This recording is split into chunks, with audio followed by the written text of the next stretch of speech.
경찰이 대통령을 체포하려면 최종적으로 넘어서야 할 사람이 있잖아요. 박종준 경호처장인데 지금 특수공무집행 방해 혐의로 입건했지만 2번 안 나갔고 오늘 3차 출석을 요구한 상태인데요. 강 부대변인. 경찰이요. 특공대, 장갑차, 그리고 세 번째 필살기라 할까요? 박종준 처장에 대한 체포영장을 따로 발부받아가지고 가겠다. 이런 얘기도 지금 나오고 있습니다. 네. 그러니까 사실 애초에 최초의 1차 집행을 할 때 경찰은 이미 경호처장과 차장부터 체포를 하려고 했어요. 그래서 경호처의 일종의 지도부를 무력화 시켜버리면. 그때 이제 현행범 체포인데 네. 이제는 이제 영장을 발부받아 가겠다는 거잖아요. 네네. 그러니까 어쨌든 전략은 어차피 하나인 겁니다. 결국에는 경호처의 지도부를 와해를 시켜야지 필요 없이 경호처 직원들이 특수공무 집행방해죄로 범죄자가 되는 것을 막을 수가 있고 필요 없는 그리고 진짜 안타까운 우리의 어떤 소중한 인력들을 지켜낼 수 있는 방법이라고 생각을 하기 때문에 저는 경찰에서 저런 전략을 좀 짜려고 하는 것이 아닌가라고 생각을 하는데 자꾸 이제 여권에서 민주당에게 뭐 경찰차, 드론 이런 걸 하니까 이거야말로 내란이다라고 하는데 제가 웬만하면 이런 말씀 안 드리려고 했는데 대통령께서 질서 유지를 위해서 소수 병력을 국회에 투입했다고 하셨습니다. 그런데 질서 유지하는 것이 실탄을 들고 망치, 도끼, 반달 원형 절단기 이런 게 질서 유지를 위한 겁니까? 그리고 소수 병력이라고 하는데 군하고 경찰 포함해 보니까 4,749명입니다. 이게 소수 병력입니까?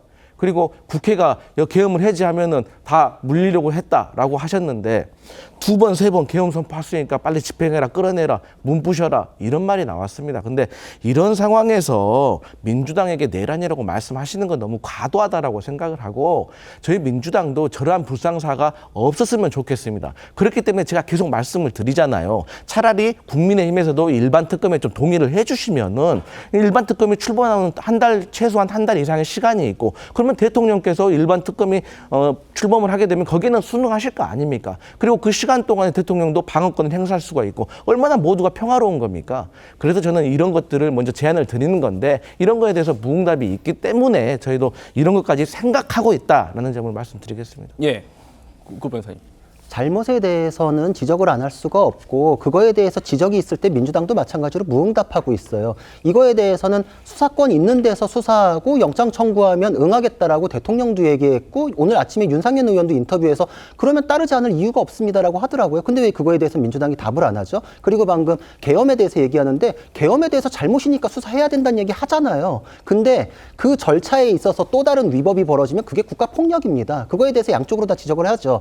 어네스토 미란다 같은 경우에 실제 범인이 맞았어요. 근데 적법 절차에 따른 수사를 하지 않았기 때문에 무죄로 풀어줬죠. 우리가 적법 절차 원칙에 따른 아름다운 미란다 원칙이라는 게 그렇게 확립이 된 겁니다. 절차에 따라서 잘못하는 거에 대해서 지적하는데 민주당은 그거에 대해 무응답하고 그거를 지금 경찰 특공대까지 밀어붙여가지고서 관철시키겠다. 잘못을 또 다른 잘못으로 관철시키는 거에 대해서 당연히 지적할 수밖에 없죠. 이러면서 사법 질서가 무너지는 겁니다.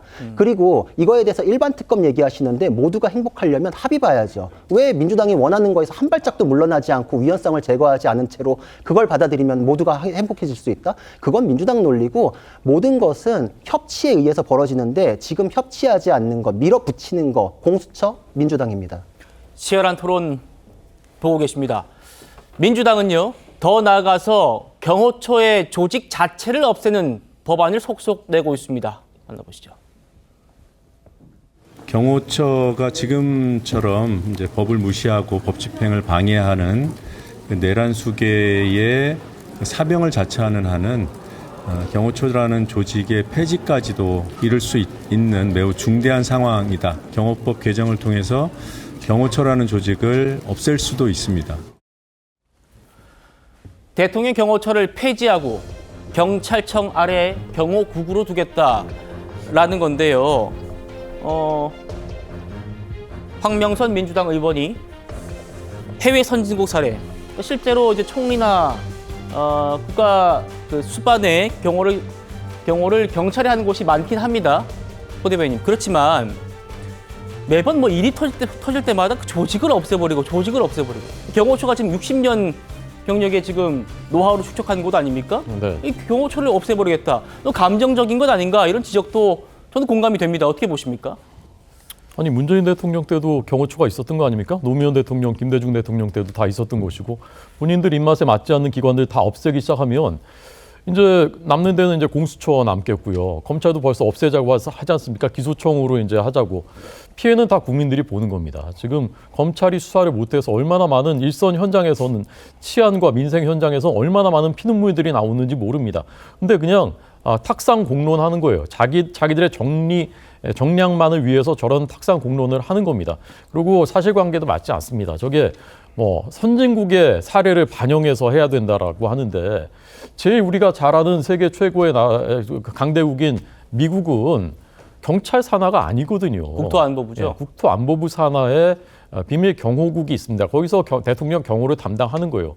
국토안보부는 뭐 국토교통부 같은 게 아니고요. 미국의 국내 모든 그 치안 안보 이런 걸 담당하는 곳이 국토안보부입니다. 거기 산하에 그 조직이 별도로 전담해서 있는 것입니다. 근데 우리나라는 전통적으로 그렇게 해왔고 경영과 역량이 쌓여왔고 잘 임무를 수행해 왔습니다. 근데 갑자기 우리 마음에 안 드니까 너네도 없애고 저런 거야말로 제왕적 대통령이 아니라 제왕적 야당 대표입니다. 자기들 마음에 안 들면 법 바꿔가지고 다 그냥 무력화시켜 버릴 수 있습니다. 사법부고 행정부고 없는 것이에요. 저렇게 국회가 우리 권한이니까 다 할 수 있다라고 하면 총선에서 과반수 얻은 정당이 그다음에 국회 열 필요도 없지 않습니까? 그냥 자기들 마음대로 다 결정해서 일방 통과시켜 버리면 되는 것이에요. 탄핵도 그렇게 했지 않습니까? 그냥 자기들이 150석 이상 갖고 있으니까 29번째 탄핵을 했지 않습니까? 그렇게 해서 국가를 이 지경으로 만든 그 책임, 대통령의 비상겸 잘못했지만 거기까지 이르게 한 책임 통감해야 됩니다.